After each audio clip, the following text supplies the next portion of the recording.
Story 1. I was walking home from the gym, feeling energized and accomplished after a great workout. As I turned the corner onto my street, I noticed a car parked in front of my house, blocking my driveway. I didn't recognize the car, but assumed it must belong to a neighbor who had parked in the wrong spot. As I approached the car, I noticed a woman sitting in the driver's seat, talking on her phone. I politely tapped on the window and gestured for her to move her car. She rolled down the window and glared at me.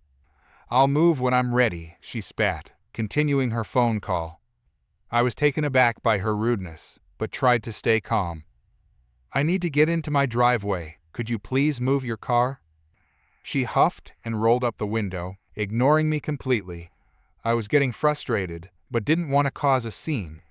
Instead, I decided to call the non-emergency police line for help.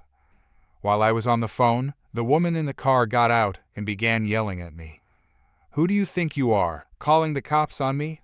This is my spot. I can park here if I want." I tried to explain that it was my driveway, but she wouldn't listen. She continued to berate me, getting closer and closer until she was practically in my face. I could feel my heart racing and my hands shaking, but I refused to back down. "You're being ridiculous," I said, trying to keep my voice steady. "Just move your car and we can all go on with our day." She laughed in my face.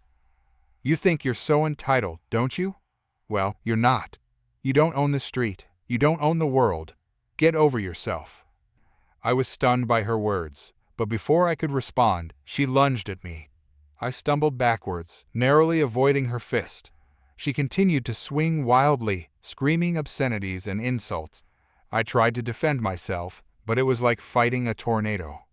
Thankfully, the police arrived just in time to break up the fight. They took one look at the woman, who was now foaming at the mouth with rage, and immediately handcuffed her. "You're under arrest for assault," one of the officers said, leading her away. As they drove her off, I couldn't help but feel a sense of satisfaction. It was clear that she had a long history of entitlement and aggression, and I was glad that she was finally facing consequences for her actions. Reflecting on the incident, I realized that I had been too quick to assume that the woman in the car was just a confused neighbor. In reality, she was a bully who had no respect for anyone else's rights or feelings. But I also realized that I had stood up for myself, even when it was scary and uncomfortable. I had refused to back down in the face of intimidation, and that made me proud. Story 2. Back in 2010, I found myself living in Winter Garden, Florida with my husband and his terminally ill uncle. The circumstances leading us there were unfortunate, as we had experienced significant losses during the 2008 housing market crash, just like many of my husband's lawn maintenance customers. In the midst of our financial struggles, we made the decision to move in with his uncle, who was suffering from stage 4 cirrhosis of the liver. Surprisingly, his self-entitled sister and her family refused to lend a helping hand in taking care of him. My husband, a retired Seminole County Sheriff's officer, which became important later in the story, and I settled into the 2 bedrooms of the condo, while his uncle occupied the living room, where he had set up his bed. However, we soon discovered a series of problems in the condo. On the first day, we came across dangerous black mold caused by a leaky dishwasher. The following day, we noticed loose tiles and a leaky shower head in the master shower. To our horror, on the third day, we stumbled upon a nest of brown recluse spiders in the living room. We promptly discussed these issues with his uncle, only to find out that the landlord, whom we referred to as the slumlord, was refusing to address these problems as required by law. Although we were inclined to take legal action at the time, my husband's uncle managed to dissuade us on multiple occasions. Interestingly, the slumlord remained cordial as long as my husband's uncle was alive. However, everything changed the day after his uncle's passing. The slumlord's behavior became hostile, aggressive, and he began exerting pressure on us to vacate the premises, treating us as nothing more than drug-addicted squatters. In fact, when we dropped off our next rent check, he even tried to physically confront my husband. Despite his threats and demands, the slumlord refused to follow the proper eviction procedures outlined in Florida laws. Adding to our troubles, the slumlord's corrupt associate, his wife, who happened to be a Winter Garden PD code enforcement officer, recruited my husband's self-entitled aunt and uncle to harass us, suggesting we should just move, even if it meant living in a tent. Self-entitled aunt, why don't you and my nephew, the retired SCSD officer, just leave so they can rent the condo to another senior? Husband, we currently have nowhere else to go, and he must abide by the eviction laws. Otherwise, he'll face serious consequences. Self-entitled aunt, you're nothing but trouble. Retired SCSD officer, you've been causing problems since the day you were born. Get out of their condo and stop being a nuisance for everyone. Who cares if you have to live in a tent? All these events aroused suspicion in my husband, who, having specialized in uncovering corrupt law enforcement during his tenure, became especially wary. We discussed the situation and decided to launch our own investigation into the slumlord and the corrupt code enforcement wife. Firstly, we started placing all rent payments into an escrow account, meticulously documenting the neglected repairs. Secondly, we sent a cease and desist notice to the slumlord and the self-entitled aunt, putting an end to their harassment. Simultaneously, I delved into researching public property tax records, and to my delight, I struck gold. It turned out that the slumlord's condo wasn't registered as a rental property with the state of Florida, allowing him to pay significantly less in property taxes than he should have been. Furthermore, the property tax records revealed that the condo was not even owned by the slumlord. It was still deeded to his mother, who, as I discovered, had been residing in a retirement home for the past 5 years, long before my husband's uncle moved in. As our investigation deepened, my husband uncovered the alarming fact that the corrupt code enforcement wife had been inspecting and approving her own properties, including the condo, which clearly violated the conduct laws of Florida's code enforcement. Additionally, I learned from neighbors in the condo complex that the slumlord had exclusively rented to seniors with severe health issues. However, the most significant discovery we made, second only to the tax evasion, was the existence of a strict policy within the Condo Owners Association, which prohibited renting or leasing of units. This meant that the condo could only be occupied by the owner or their family. Renting it out was strictly prohibited. Armed with all the evidence we had collected, my husband and I began to dismantle the slumlord's carefully constructed empire. My husband wasted no time and filed a formal complaint against the corrupt code enforcement wife with the Winter Garden Police Department. Given his outstanding record in Seminole County and his previous accomplishments in exposing corruption, including uncovering misconduct within Child Protective Services in the early 2000s, his complaint carried significant weight. This background played a crucial role in prompting the Winter Garden Police Department to launch an investigation into the corrupt code enforcement wife.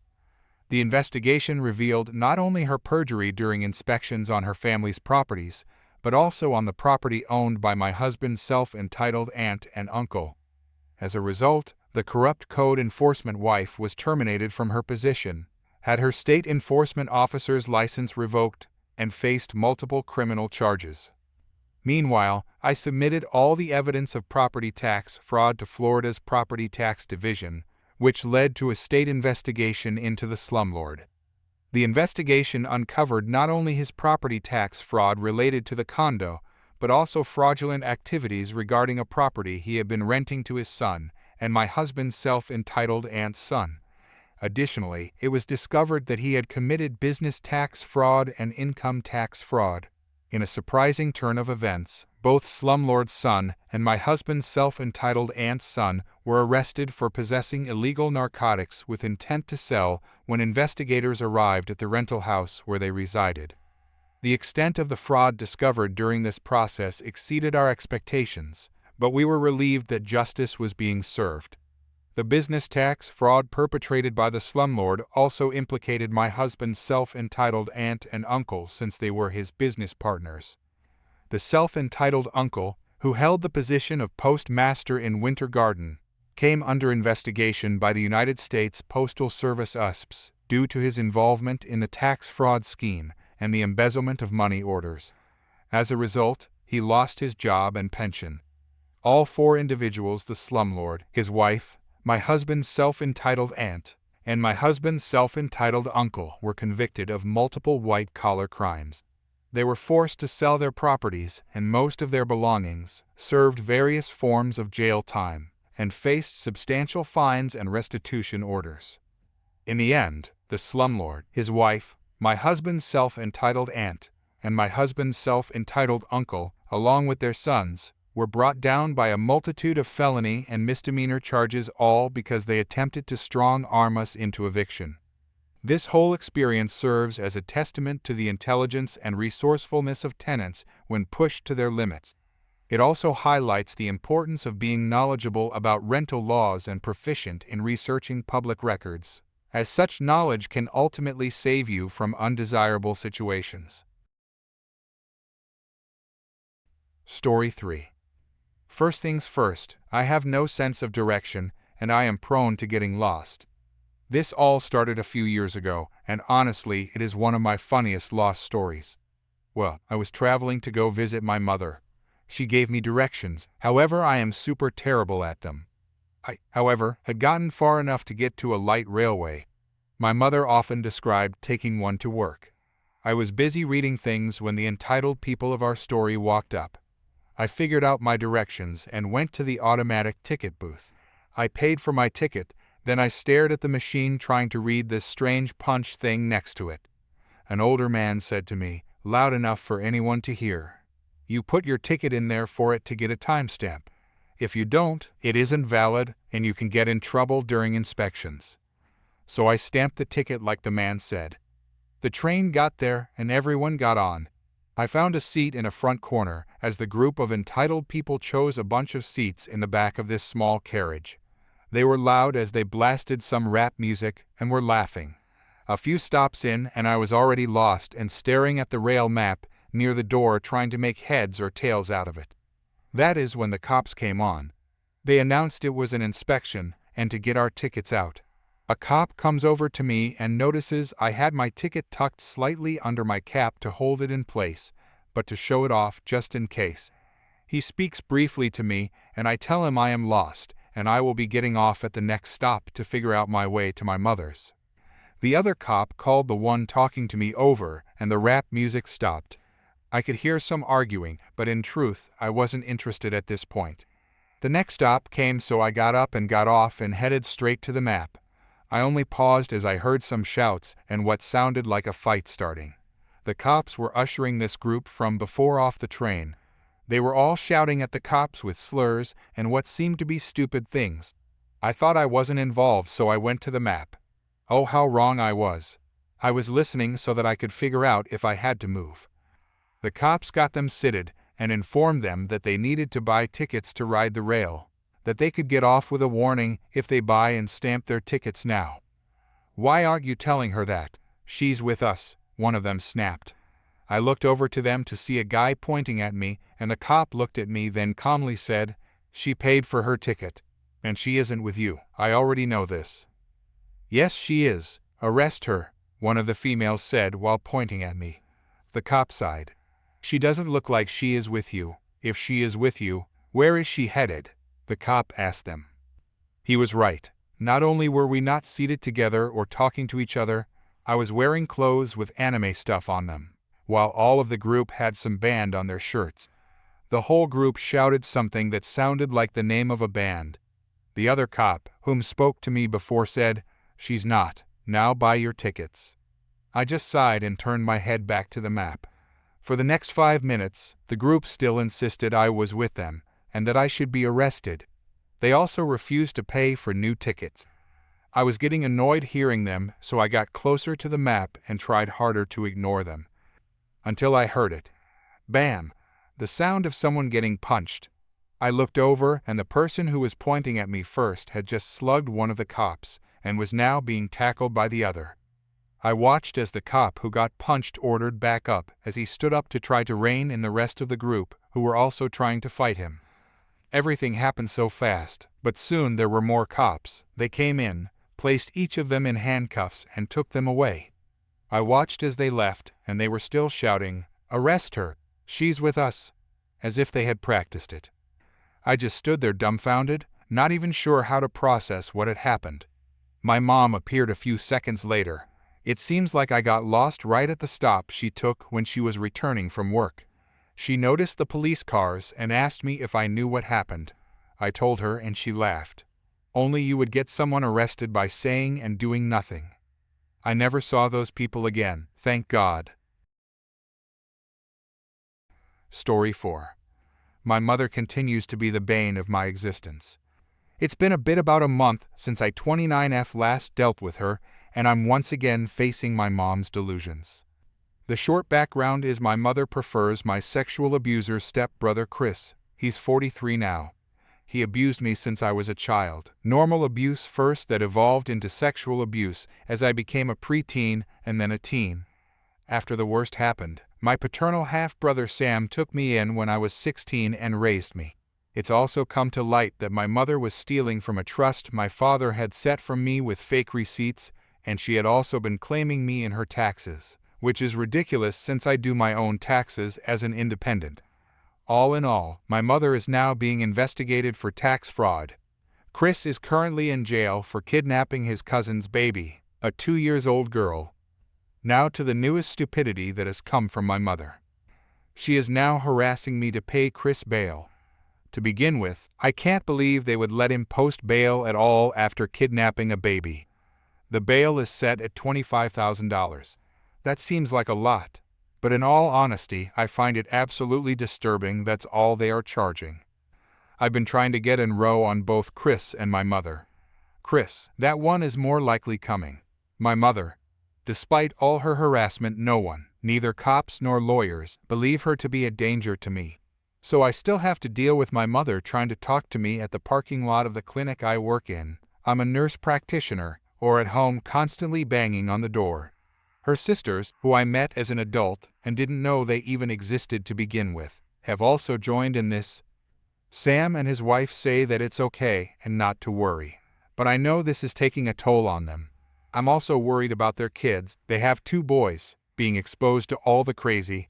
So despite Sam's insistence that everything is okay, I'd move temporarily to a hotel until I could find a cheap apartment to rent. Some people suggested becoming a traveling nurse, and while I'm considering it, I don't want to be far from Sam and his family, as they are my support system. The issue is my mother somehow tracked me to the first hotel I was in and found out my room number. She banged on the door while I was getting ready for work. When I opened the door to tell her to go away, she slapped me and began to hit and scratch at me, yelling it was my fault that her sweet boy was taken by the cops and that I should be the one paying his bail. My mom isn't that strong, but I was stunned at the sudden attack. By sheer luck, housekeeping was doing their rounds when this happened, and they got security to restrain my mother. Security called the cops. They took my mom away, but apparently let her go with just a warning. When I recovered enough, I ended my stay and booked into another hotel. I did go to work, mostly so I could get my injuries looked after. My boss heard this as she was helping me get through a panic attack and cleaning some scratches I had on my neck. After giving her full details, she told me she had a rental for extra income. At the moment, she has it rented for some college students. But when the semester ends, she's going to close it as a student rental and offered it to me. It's a small house with a yard that permits pets, so I can bring my cat with me. She also wants me to start carpooling with one of my coworkers, a male nurse that looks intimidating, but is the sweetest teddy bear you can imagine. I went to the cops to report my mother, and again, despite the pictures of my injuries, this was all brushed as a domestic affair since my mother is elderly, and they don't think she's a real danger. I even got lectured about maybe needing family therapy. My lawyer just told me to take a deep breath and do the paper trail. He told me at the end of all this, we'll have the last laugh, so here's hoping. As to how my mother found my room number, the girl at the front desk gave it to her when my mom made a scene about how I was suicidal, and she was worried I would kill myself after my fiancé was taken by the cops on fake charges. Yeah, I think it's bullshit, and my lawyer is already speaking to the hotel's management for that. My dear mother has also gone back to social media to claim I attacked her when she went to check on me after Sam kicked me out. Again, it's turned into a fight between my dad's family and her family. I posted pictures of my injuries and wrote my account of what happened. I'm just so tired at the moment. This is affecting my work, and while my boss is amazing and supportive, I can't imagine this is good for me. I miss Sam and his family. I miss my own bed. I miss my peace. I never wanted to deal with my mother or Chris after I left their roof. Small update. For people that call out for me to check my car for AirTags, you called it. There was an AirTag hidden in the undercarriage. No idea how it was put in. It was covered in a ton of tape, making it even harder to see since it matched the color. Story 5. I'm not really sure where this goes, but I think here seems appropriate. So I have this friend that just kinda acts like the world revolves around her. She'll block you in the blink of an eye, yet almost everything she does is 50 times worse than what you did to her claim one. She hates when people say that something she did was wrong and will defend whatever outrageous thing she did with her life claim too. She overall is just someone that likes to put others down for no reason. Claim 3. I'll start with claim 1. There was this one time that she blocked me for months because I didn't give her my assigned seat. We're still in school, I always let her sit there, and I would normally pull up a chair. The desks were arranged into tables because I was always late, and she would get there before me. That one day I got there before her, so I sat in my assigned seat. She got there and demanded that I got up. I told her that it was technically my seat. She said that she always sat there, and I always pulled up a chair, so I should just pull one up. I said back that I let her sit there because I was always late, and she got there before me. I asked why she wouldn't pull up a chair. She got mad and said I was being extra and called me a bitch before sitting at her actual assigned seat. I tried to message her after school to apologize, but she had already blocked me. The second time she blocked me was only for 5 days, but I feel like it also wasn't really justified. We were in art class, working on a group project. We included an eagle in the drawing. The person that drew the sketch gave the eagle no legs. We made a small joke about it and continued drawing. She was drawing the final drawing. She also drew the eagle without any legs, and I wanted to make a small joke, so I did. I giggled and said, "Why did you draw it like that?" I meant it in a light-hearted way and had said something similar to the first eagle drawing. She immediately started yelling at me to shut the fuck up because I couldn't draw any better. The teacher was the one that actually told her to stop. I was honestly really shocked, so I just stammered out a small sorry, and we left. After school, I wanted to apologize better because I assumed that she was just stressed out because we were running out of time. I tried to message her, but I was blocked. About 5 days later, she randomly started talking to me again. During art class, she laughed at me because I was judging her when I couldn't draw shit. The third time it wasn't me that she blocked, but it was one of my best friends. Just so it isn't too confusing, I'll call this friend N. This happened around the same time that she blocked me for the first time. She said that N was a fake friend. I really didn't know much about the reasons for this, that's all I was told. I would like to say that N is one of the best, nicest, and most supportive people I've met, so it really surprised me that that was the reason for her blocking N. The second time that N was blocked was because N had something happen in her home life and didn't really want to talk to anyone. Because of that, N changed her status so others wouldn't message her. About 3 days later, N messaged her but forgot to update her status again.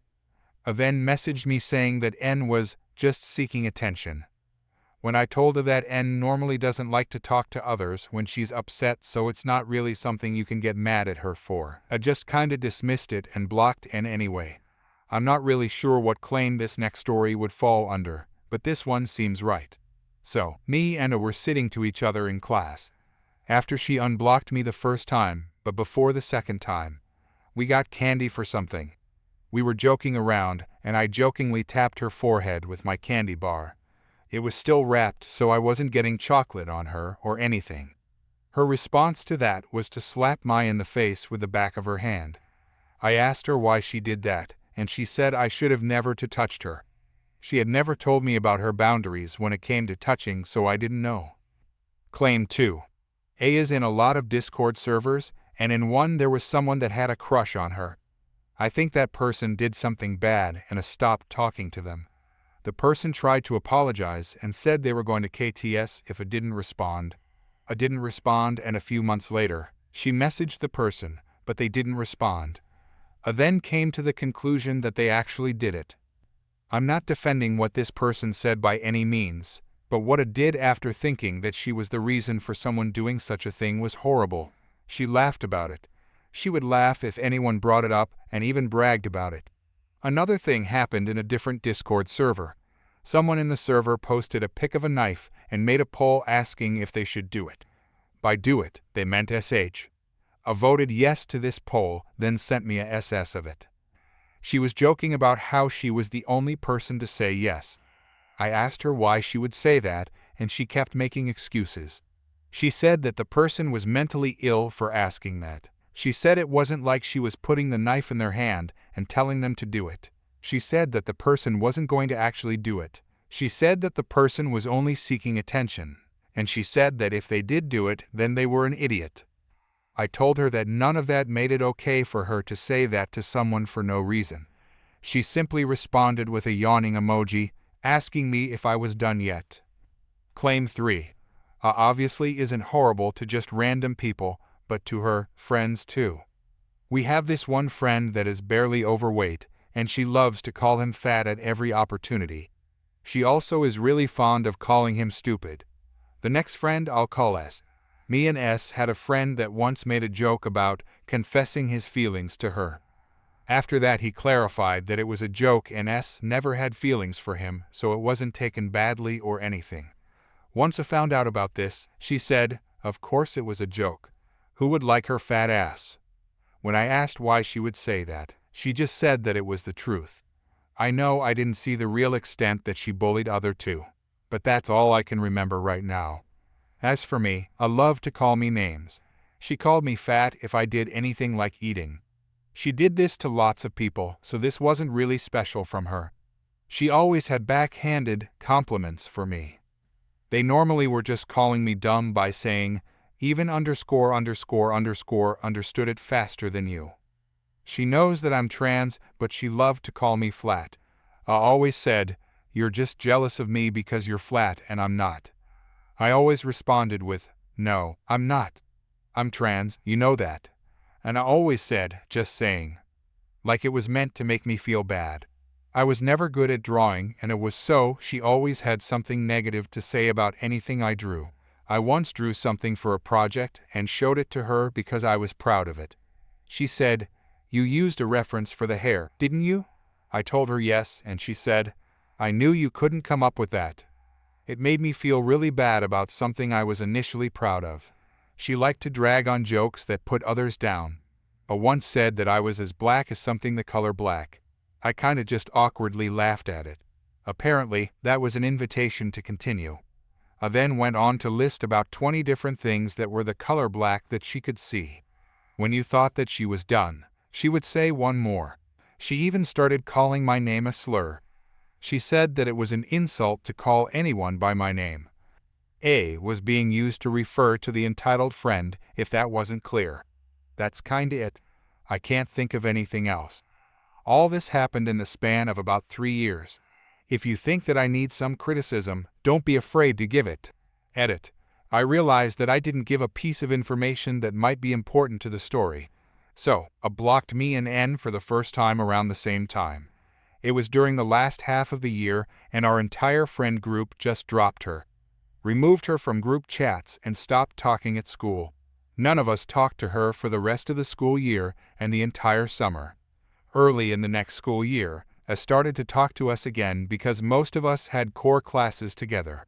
We all know that A is really problematic, and most of the problems within our friend group start with her. We've just agreed to not start any sort of drama with her, hence us still talking to her. I know it doesn't make much sense, but we all just want a school experience without drama. Story 6. I've been on this sub a long time, and I figured it was about time I finally added my own story. I'll try to make this quick and avoid oversharing, but basically, when I was 17 I went into cardiac arrest driving home from school. Miraculously, my car just drifted off the road and grazed a tree, leaving my then limp dead body mostly free from harm. I was told that had I still been conscious, or alive really, I may have ended up being injured far worse. Anyways, the person behind me stopped their car and called an ambulance, which in another incredible stroke of luck happened to be parked on the street I crashed on. There was a sheriff on scene who I got to talk to after this all went down and I was up and moving around again. He told me that because of my long harem, a guy at the ambulance assumed it was a drug overdose and Narcaned me twice. After that didn't work, they finally used the defibrillators and brought me back on their second try. First time they brought me back, they lost me. This part of the story is getting too long, but basically I had an SI to put in, and to this day I haven't had any problems with my heart. Soon after my accident, my dad contacted Make-A-Wish, and they were happy to grant me a wish. As a 17-year-old who was freshly out of a car, that was my first idea for a wish. And I don't remember the exact reasoning, but they asked me to pick something else. My next idea was to travel, but seeing as how when this happened we were fresh out of the pandemic, Make-A-Wish had a huge back catalog of travel wishes and they weren't doing international travel at the time. Eventually I came to the idea of going to meet a girl I had been talking to on the internet, and from the point I decided to go see her, our relationship became a lot more serious. Some of the adults in my life were suspicious, and people loved to poke fun at my online, long-distance relationship, but in this day and age with Snapchat and FaceTime, it's pretty easy to confirm that someone is who they say they are. Anyways, I talked about it with my wish granters, though I just referred to my now GF as a friend because I was a nervous teenager, and they loved the idea of me using my wish to not meet someone famous, but to meet a friend. We didn't officially start dating until we met, but I'll refer to her as my GF. Since there was such a long list of kids who wished for travel, and since I was pretty much as healthy as you can get being a Make-A-Wish kid, I ended up having to wait several months before I got to go. The lead-up was agonizing and my GF and I were so excited to meet. This is where my dad started with his bullshittery. Make-A-Wish had offered to set up some things for us to do together. While I was visiting, for context, she lives in California, which is a long way away from my home state of Maine, and has a lot more interesting stuff to do, and my dad thought this was a great idea. Me, on the other hand, all I wanted was to meet my GF and spend as much time as I could with her. I didn't need to go to Disney or Universal, and neither did she. We were just looking forward to each other. My dad and my stepmom were both going to be coming along for the trip, and they decided that it would be better if we planned as much stuff to do as possible, even if we didn't end up doing it, mostly so that Thami parents would have something to do while I was with my GF. The way I saw it, they were trying to squeeze every penny they could out of Make-A-Wish. This to me felt wrong. I know that lots of Make-A-Wish kids survive, but I knew that I was a mostly healthy individual who didn't necessarily need this opportunity as other kids might. So I just wanted to go see my GF and not spend any of Make-A-Wish's money that I didn't have to. My dad was furious when I told him this. I can't remember the full conversation, lots of yelling. I have memory problems from the whole dying thing, and also my mind probably blocked it out because I hate yelling, and long story short, he threatened to cancel my Make-A-Wish trip if I didn't plan the trip around making sure that my dad was entertained the whole time. He and my stepmom were staying in a nice hotel. The whole tripe was supposed to, I think, but I ended up staying at my GF's house, and I'm pretty sure they had some pocket money for Make-A-Wish to do some stuff while they were there, but that wasn't enough for him. In the end, not wanting to lose out on this opportunity, I let my dad have control of the trip, and he had me tell them a bunch of stuff I wanted to do while I was there. There was a whole itinerary of different activities for them. And even then, after Make-A-Wish said that Disney was not available as an option currently, they ended up going to Disney with the money out of their own pockets, more evidence that they didn't need to Make-A-Wish's money. My stepmom ended up not feeling well while we were there and didn't want to go anywhere, so my dad, after continuously telling him that we did not want to go do any of the things he planned, shows up to my GF's house unannounced early in the morning to try to get us to go with him to SeaWorld. We did not know how they treat those animals, and he told us he had a good time with the dolphins. A few months after my trip, I graduated high school, quit my job and moved across the country to be with my GF, and I haven't talked to my dad since I left. If you think I'm overreacting, he had a long history of verbal and psychological abuse as well as neglect, for all his children, not just me. I was the third and final kid of his to grow up and decide, I don't need him in my life anymore. I did not do a very good job at making this quick, but thank you for reading all the way here if you did.